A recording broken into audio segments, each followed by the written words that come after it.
నమస్తే, welcome to Suman TV. జ్ఞానదంతం అంటే ఏంటి? ఈ జ్ఞానదంతాలు అనేవి ఎందుకు వస్తాయి?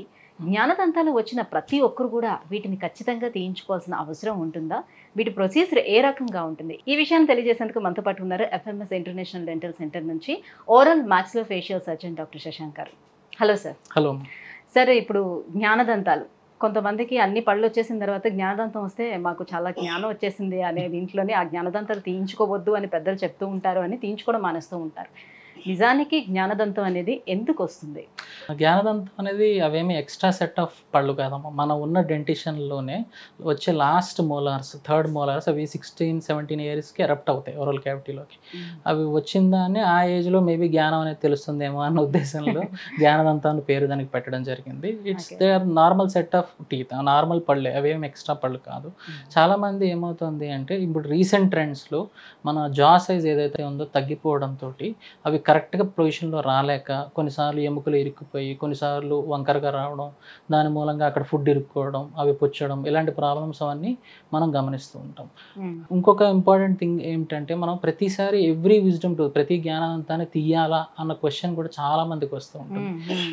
They are normal set of dentition, అవేమి ఎక్స్ట్రా పళ్ళు కాదు. అంటే మనకి ఎప్పుడైనా ఆ ప్రాబ్లం క్రియేట్ అయితే, అంటే దాని మూలంగా పెయిన్ రావడం కానీ, స్వెల్లింగ్ రావడం కానీ, నోరు తెరవడం ఇబ్బంది ఉండడం కానీ, ఇలాంటివి ఏమైనా జరిగితే డెఫినెట్గా దానికి ప్రొసీజర్ ప్లాన్ చేసుకుని మనం తీయడం అనేది జరుగుతుంది. It's a minor procedure, it's not a major surgery. కానీ కొన్ని అదర్ కంట్రీస్లో సార్ మనం చూసుకుంటే జ్ఞానదంతం ఎలా వచ్చినా కూడా ఖచ్చితంగా వాటిని తీయించేస్తారు. అది ఖచ్చితంగా వెళ్ళి తీయించాలి అని తీయించేస్తూ ఉంటారు. ఎందుకని? చాలామంది మనం యూరోపియన్ కంట్రీసే తీసుకున్నాం అనుకోండి, వాళ్ళు ఏంటంటే చాలామంది హైపోథెసిస్ ఏమిటి అంటే ఈ విజ్డమ్ టూత్ వచ్చి ప్రాబ్లం వచ్చేంత వరకు వెయిట్ చేయడం ఎందుకు, ఆ టూత్ బడ్స్ కనపడినప్పుడే తీసేస్తే సింపుల్గా అయిపోతుంది కదా అని చాలామంది యూరోపియన్ కంట్రీస్లో వీళ్ళందరూ చాలా ఫాలో అవుతూ ఉంటారు. బట్ నాట్ నెసెసరీలీ వాళ్ళ పాపులేషన్కి, వాళ్ళకున్న ఫెసిలిటీస్కి, హాస్పిటల్స్కి they can go ahead with that, అట్లా చేసుకుంటూ వెళ్ళొచ్చు. బట్ 130 crores పాపులేషన్ ఉన్న ఇండియా లాంటి కంట్రీలో కనపడిన ప్రతి వాళ్ళకి మనం పన్ను తీసేస్తామంటే దట్స్ నాట్ కరెక్ట్. అది ప్రాబ్లం వచ్చేంత వరకు we will wait, we will check, watch చేద్దాం. ఏదైనా ప్రాబ్లం వస్తే డెఫినెట్గా దానికి సొల్యూషన్ అయితే ఉంటుంది. కానీ అంటే జ్ఞానదంతాలకి ఏమైనా సమస్య వచ్చింది అని అంటే, ఒకవేళ దానికి అక్కడ చిగురు వాపు వచ్చినా, లేకపోతే క్రావిటీ వచ్చినా, లేకపోతే ఇంకొక అదర్ ఇష్యూ ఏది వచ్చినా కూడా పక్కన ఉన్నటువంటి ఇంకో పళ్ళు కూడా ప్రాబ్లం వస్తుంది కదా. అండ్ మోర్ ఓవర్ ఏంటంటే ఇది పర్ఫెక్ట్ గా రాలేదు అని అనుకోండి, ఒక హారిజెంటల్ గా ఎట్లయినా వచ్చింది, నెక్స్ట్ పళ్ళు కూడా ఇబ్బంది అవుతుంది. డెఫినెట్గా ఎప్పుడైతే వెబ్నార్మల్ యాంగులేషన్స్లో వస్తాయో దాని మూలంగా ఫుడ్ ఇరుక్కోవడం స్టార్ట్ అవుతుంది. ఫుడ్ ఇరుక్కోవడంతో పాటు చిగురు వాయడము, ఆ పన్ను పుచ్చడము, దాంతోపాటు పక్కనున్న మంచి పన్ను కూడా పుచ్చడం, ఇలాంటివన్నీ కూడా జరుగుతూ ఉంటాయి మోస్ట్ కామన్గా. కానీ ఎప్పుడు కూడా మనం ఆలోచించాల్సింది ఏమిటి అంటే ఎవ్రీ 6 months, ఇప్పుడు యూరోపియన్ కంట్రీస్లో అది రూల్గా చేసేసారు. బట్ ఇండియా లాంటి కంట్రీస్లో we are trying to bring that out. Every 6 months డెంటిస్ట్ని విజిట్ చేసుకుని ఒకసారి చెక్ చేయించుకుంటూ ఉంటే ఏదైనా చిన్న చిన్న ప్రాబ్లమ్స్ ఏమైనా వస్తుంది అనుకోండి, మనకి ఆ ఎక్స్రే బట్టి, మన అసెస్మెంట్ బట్టి మనకు అర్థమైపోతుంది ఫ్యూచర్లో ఈ పన్ను ప్రాబ్లం క్రియేట్ చేస్తుందా లేదా. దాన్ని బట్టి we can go head and if required మనం ప్రొసీజర్ కూడా చేయొచ్చు. ఎక్స్ట్రా పన్ను కాబట్టి అది మిగతా పళ్ళు అన్నీ కూడా దాన్ని డిస్టర్బ్ అవుతుందేమో, లైక్ ఆ స్పేస్ ని కూడా అది ఆక్యుపై కాబట్టి ఇవన్నీ కూడా కదులుతాయేమో మళ్ళీ. దాని మూలంగా చాలా మంది విజ్డమ్ టూత్ ప్రెషర్ పెట్టడం మూలంగా ముందర పళ్ళన్నీ క్రౌడింగ్ రావడం, దగ్గరికి రావడము, అవన్నీ ఎక్స్పెక్టెడ్ సీక్వెలే. పళ్ళు క్రౌడింగ్ అవ్వడం ఇలాంటివన్నీ ఉంటాయి. It's always risk versus benefit assessment అంట. అంటే ఇప్పుడు ఈ పన్ను తీయడం మూలంగా మనకి పేషెంట్కి మంచి చేస్తున్నామా, చెడు చేస్తున్నాం, పాయింట్ నెంబర్ 1. పాయింట్ నెంబర్ 2, చేస్తుంటే ఎంత రిస్క్ తీసుకుంటున్నాం, are we taking major risk or minor risk. దీని మూలంగా మనం ఏదైనా ప్రాబ్లం సాల్వ్ చేస్తున్నామా, ప్రాబ్లం క్రియేట్ చేస్తున్నామా, ఆ అసెస్మెంట్ ప్రకారం మనం అసెస్ చేసుకుని we can go ahead with the procedure. డెఫినెట్గా ఎప్పుడైనా ఫ్యూచర్లో ప్రాబ్లం క్రియేట్ అవుతుంది అని మనకు అనిపిస్తే definitely it should be removed. Okay. So ఈ ప్రొసీజర్ ఎలా ఉంటుంది సార్? అది చాలా మంది అంటుంది ఏంటంటే చాలా పెయిన్ఫుల్ గా ఉంటుంది ప్రొసీజర్, సో తీయించుకోవడానికి అందుకే కొంచెం వెనకడుగు వేస్తూ ఉంటారు అని. డెఫినెటివ్గా ఇది మైనర్ ఓరల్ సర్జికల్ ప్రొసీజరే. కొంచెం యాంగ్జైటీ ప్రతి పేషెంట్కి ఉంటుంది, ఎస్పెషల్లీ టూత్ ఎక్స్ట్రాక్షన్ అంటే యాంగ్జైటీ. దాంతోపాటు మనం విజ్డమ్ టూత్ సర్జరీ ఇవన్నీ మాట్లాడుతుండడంతో పేషెంట్స్ అందరూ కూడా యాంగ్జైటీ ఫీల్ అవుతుంటారు. కానీ మనం ఎప్పుడూ కూడా ఏంటంటే we should prepare the patient for the surgery. అంటే మనం సర్జరీ చేసే ముందర కొన్ని basic blood test blood parameters అన్నీ కరెక్ట్గా ఉన్నాయా, ఇంకేమైనా హెల్త్ ఇష్యూస్ ఏమైనా ఉన్నాయా చెక్ చేసుకుంటాం. చెక్ చేసుకున్నాక యాంటీబయాటిక్ పెయిన్ కిల్లర్ ఇచ్చి కొంచెం పెయిన్ లెవెల్స్ ఎట్లా ఉన్నాయి అవన్నీ చెక్ చేసుకుని ఈ ప్రొసీజర్ ఆఫ్ అసెస్మెంట్లో పేషెంట్ యాంగ్జైటీ లెవెల్స్ కూడా మనం ఆలోచించుకోవాలి. ఎందుకంటే హైలీ యాంగ్షియస్ పేషెంట్, బాగా యాంగ్జైటీగా ఉన్న వాళ్ళు అంటే ఈ ప్రొసీజర్ 40 minutes 50 minutes పడుతుంది. ఈ ప్రొసీజర్ టైంలో వాళ్ళు చైర్లో కూర్చోగలరా అంతసేపు, యాంగ్జైటీ మూలంగా ఇంకేమైనా టెన్షన్ పడతారు. ఎందుకంటే మనం ప్రొసీజర్ చేసేటప్పుడు పేషెంట్ ఈ most of the time wisdom tooth extraction local అనస్థీషియాలో చేస్తాం. లోకల్ అనస్థీషియా అంటే ఒక చిన్న ఇంజెక్షన్ ఆ ఏరియాలో ఇస్తాము, ఆ ఏరియా మొత్తం నంబ్ అయిపోతుంది. బట్ నంబ్ అయిపోయినా సరే చాలామంది మాకు తిమ్మిరి ఎక్కలేదు, పెయిన్ వస్తుంది, ఇలాంటివన్నీ చెప్తూ ఉంటారు. అంటే most important thing prepare the patient for surgery. అంటే మీరు సర్జరీ చేసేటప్పుడు మీకు పెయిన్ ఉండదండి, మీకు ప్రెషర్ అనిపిస్తూ ఉంటుంది, మీకు ప్రొసీజర్ చేస్తున్నట్టుగా తెలుస్తుంది. ఎందుకంటే మీరు కాన్షియస్గా ఉంటారు, మీరు కూర్చుని ఉంటారు, ఏం జరుగుతుంది అనస్థీషియా ఓన్లీ ఫర్ ఇక్కడ వరకు మాత్రమే పనిచేస్తుంది, ఆ ఏరియా లోకల్ అనస్థీషియా ఇస్తాం. లేదు ఇంకా some patients highly anxious patients, uncooperative patients, కొంతమంది స్పెషల్ పేషెంట్స్, చాలామంది కోఆపరేట్ చేయలేరు, మన ఇన్స్ట్రక్షన్స్ వాళ్ళు తీసుకోలేరు అన్న వాళ్ళని ఆబ్వియస్లీ జనరల్ అనస్థీషియాలో చేయొచ్చు. దానికి బేసిక్ జనరల్ అనస్థీషియాకి ప్రిపేర్ చేయడం చేసుకుని మా ఆపరేషన్ థియేటర్కి తీసుకువెళ్ళి అనస్థీషియా ఇచ్చి కంప్లీట్గా సెడేట్ చేసేసాక ప్రొసీజర్ చేసేసేయచ్చు. అప్పుడైతే ఒక పన్ను తీసే బదులు ఆల్ విజ్డమ్ టూత్ ఏమైనా ప్రాబ్లం ఉంటే అవన్నీ తీసేసి తర్వాత ఐసీయూకి షిఫ్ట్ చేసి రికవర్ అయ్యాక పేషెంట్ని. అంటే ఇక్కడ అనస్థీషియా ఇచ్చేటప్పుడు వాళ్ళకి ఇంకా మాకు పెయిన్ తెలుస్తుంది అని అనేటప్పుడు దాన్ని అనస్థీషియా మళ్ళీ ఏమైనా డోస్ పెంచి ఇవ్వడం అలాంటి ఏం? డెఫినెట్గా స్టాండర్డ్గా మనం 2.5 ml of anaesthesia is sufficient, సరిపోతుంది ఏ పన్ను తీయడానికైనా సరే. లేదు ఇంకొంచెం పెయిన్ ఎక్స్పీరియన్స్ అవుతుంది అంటే, ఎందుకంటే కొంత అనస్థీషియా కూడా రెస్పాండ్ అయ్యే పేషెంట్స్ ఒక్కొక్కరు వాళ్ళు ఒక్కొక్కలా ఉంటారు. కొంతమంది చీక్లో ఫ్యాట్ టిష్యూ ఎక్కువ ఉందనుకోండి, బుగ్గల బాగా ఉన్నవాళ్ళు, అలాంటి వాళ్ళు ఏముందంటే అనస్థీషియా ఇవ్వగానే ఎక్కువ అనస్థీషియా ఫ్యాట్ టిష్యూలోకి వెళ్ళిపోతుంది, సో నర్వ్ దగ్గర ఎక్కువ ఉండదు. అలాంటి వాళ్ళల్లో డెఫినెట్గా చేస్తున్నప్పుడు పెయిన్ అంటుంటారు. మనం పేషెంట్ని అసెస్ చేసేటప్పుడు ముందర ఇదే చూస్తాం, చీక్స్ ఎట్లా ఉన్నాయి, మౌత్ ఓపెనింగ్ ఎట్లా ఉంది, యాక్సెస్ చేయగలమా లేదా, ఎంత డిఫికల్ట్ ప్రొసీజర్, అవన్నీ చూసినప్పుడు ఓకే ఫైన్ అనస్థీషియా ఇచ్చి. ఈ టీత్ అనేది పాడైపోయింది కాదు, సో చాలా గట్టిగా ఉంది టీత్, సో నార్మల్గా ఉంది, దాన్ని తీయించాలి, కాకపోతే డైరెక్షన్ సరిగ్గా లేదు, దానివల్ల ఇష్యూస్ వస్తాయని తీయించేస్తున్నాం అనుకోండి, అప్పుడు దానికి చాలా ప్రెషర్ పెట్టాల్సి వస్తుంది. ఇప్పుడు పాడైపోయిన టీత్కి నార్మల్గా బాగున్న టీత్కి డిఫరెన్స్ ఉంటుంది కదా, సో అది లోపలికి బాగా పాతుకొని ఉంటుంది కాబట్టి ప్రెషర్ బాగుంటుంది. ఈ ప్రెషర్ పెట్టి మీరు తీసే క్రమంలో నర్వ్స్ ఏమైనా ప్రాబ్లం వచ్చే అవకాశం? Infected tooth, natural tooth. Infected tooth మీరు అన్నట్టుగా ఇప్పుడు ఏదైనా పుచ్చుండి చుట్టూ ఎముకల ఇన్ఫెక్షన్ అయితే పన్ను కొంచెం లూజ్ అవుతుంది, సో తీయడం కొంత ఈజీగానే అయిపోవచ్చు. But perfectly healthy tooth wrong యాంగులేషన్లో వచ్చింది, తీయాలి. అలాంటప్పుడు కూడా there are techniques of removal. అంటే ఆ టూత్ని ఏదైతే ఉందో బోన్ ఎక్కువ ట్రిమ్ చేస్తే ఎముక వీక్ అవుతుంది, ఫ్యూచర్లో ఎముక విరిగే అవకాశం కూడా ఉంటుంది.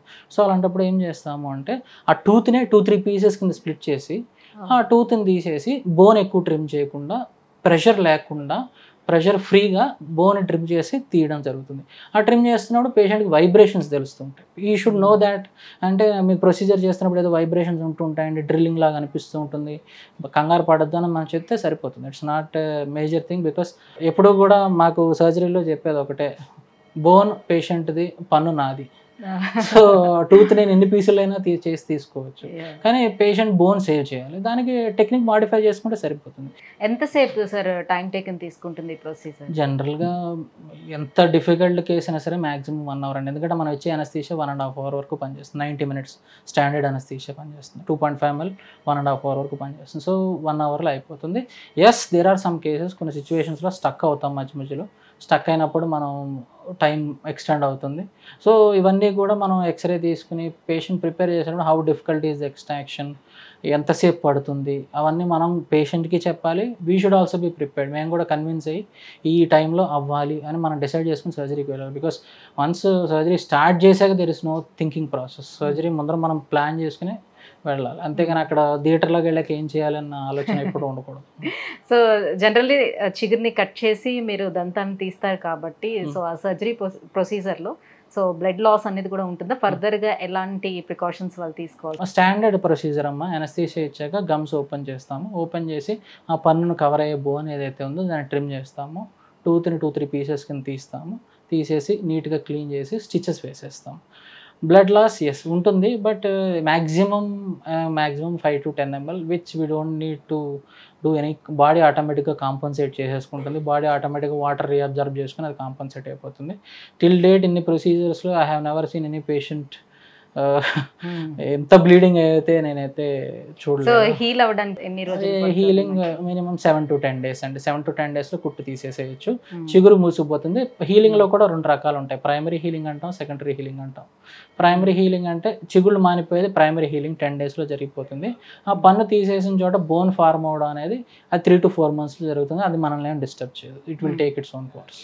సాధారణంగా బీపీ, షుగర్, గుండె జబ్బులు ఇలాంటి ఎవరైనా ప్రాబ్లమ్స్ ఏమైనా ఉంటే వాళ్ళు తీయించుకోవచ్చు అంటారు? ప్రతి పేషెంట్ మనం ప్లాన్ చేసుకుంటున్నప్పుడు మెడికల్ హిస్టరీ అంటాం, వాళ్ళ మెడికల్ ఇష్యూస్ ఏమైనా ఉన్నాయా, డయాబెటిక్, హైపర్టెన్సివా, లేకపోతే ఇంకేమైనా కిడ్నీ ప్రాబ్లమ్స్ ఉన్నాయా, లివర్ ప్రాబ్లమ్స్ ఉన్నాయా, ఇవన్నీ మనం చెక్ చేసుకుంటూ ఉంటాం. చెక్ చేసుకున్నాక ఆఫ్టర్ ఆల్ దీస్ థింగ్స్ మనం బేసిక్ బ్లడ్ టెస్ట్లో మనకు అర్థమైపోతుంది whether this patient is fit for surgery or not. దాన్ని బట్టి మనం మెడిసిన్స్ స్టార్ట్ చేసుకుని, అండ్ ఇప్పుడు షుగర్ గురించి మాట్లాడాలి అంటే షుగర్ పేషెంట్స్లో మనందరికీ తెలుసు వూండ్ హీలింగ్ కొంచెం లేట్ అవుతుందని. సో అలాంటి వాళ్ళలో మనం ఏం చేసుకుంటామంటే HbA1c అంటాం, 3 months average blood sugar average check చేసుకుంటాం. 3 monthsలో if it is under control 6, 7, 8, 9 అలా రీడింగ్స్ వస్తుంటాయి. HbA1c 7 ఉన్నా 8 ఉన్నా పర్వాలేదు, we can manage the patient. But the thing is uncontrolled diabetic patients ఏమవుతుందంటే మనం సర్జరీ అటెంప్ట్ చేశాక వీఆర్ వెల్కమింగ్ ఫర్దర్ కాంప్లికేషన్స్. అంటే అది హీలింగ్ ఎక్కువ రోజులు పట్టడము, చీమ్ పట్టే అవకాశము, ఇలాంటి సెకండరీ ప్రాబ్లమ్స్ ఉన్నాయి. ఇవన్నీ కూడా మనం ప్రీ ఆపరేటివ్ అసెస్మెంట్లో మనం చెక్ చేసుకుని దాన్ని బట్టి we will go head with the procedure. Heart patients చాలామంది స్టంట్లు ఇవన్నీ ఉన్నవాళ్ళు బ్లడ్ థిన్నర్స్ వాడుతూ ఉంటారు. అప్పుడు కార్డియాక్ కన్సెంట్ అంటాం. మనం కార్డియాలజిస్ట్ని అడిగి ఈ బ్లడ్ థిన్నర్స్ ఆపచ్చా ఆపకూడదా, ఆపితే ఎన్ని రోజులు ఆపాలి, ఎప్పుడు మనం సర్జరీ ప్లాన్ చేసుకోవాలి, సర్జరీ అయ్యాక ఎప్పుడు మళ్ళీ రీస్టార్ట్ చేసుకోవాలి, ఇవన్నీ కూడా అసెస్ చేసుకుని మనం ప్రొసీజర్కి వెళ్ళచ్చు. రీసెంట్ టైమ్స్లో చాలామంది కార్డియాక్ పేషెంట్స్, చాలామంది లివర్ ఇష్యూస్ ఉన్నవాళ్ళు, కిడ్నీ ఇష్యూస్ ఉన్నవాళ్ళు వీళ్ళందరూ వస్తుంటారు. బట్ వాళ్ళందరూ కూడా for example kidney transplant, so అలాంటి వాళ్ళకి లోకల్ అనస్థీషియా కాకుండా జనరల్ అనస్థీషియా ఇచ్చి చేసేస్తారా? లోకల్లోనే చేయొచ్చు అమ్మా. Local anaesthesia is very safe, ఎప్పుడూ కూడా రిస్క్ అనేది లేదు. ఒకే ఒక్కటి ఏంటి అంటే వాళ్ళ సర్జరీ ఇట్లా ఉంటుంది ఇట్లా ఉంటుందని ముందర ఎక్స్ప్లెయిన్ చేసి ఇఫ్ దే ఆర్ అండర్స్టాండింగ్, వాళ్ళకి అర్థమవుతుంది అంటే చేయొచ్చు. ఇంకా మరీ high risk case multiple procedures ఉన్నాయంటే జనరల్ అనస్థీషియా కూడా ప్రీ అనస్థెటిక్ ఎవాల్యుయేషన్, అనస్థిస్ట్కి ఒకసారి చూపించి ఎవ్రీథింగ్ ఈజ్ ఫైన్, బాగానే ఉంది అంటే it can be attempted. Because now medicines కానీ అనస్థీషియా కానీ ఇవన్నీ చాలా స్టాండర్డైజ్ అయిపోయి, ఒకప్పుడు ఎర్రాటిక్గా ఉండి ఇప్పుడు అంతా స్టాండర్డైజ్ అయిపోయి. So it is very safe procedure, మనం రిస్క్ లేకుండానే అటెంప్ట్ చేయొచ్చు. ఓకే.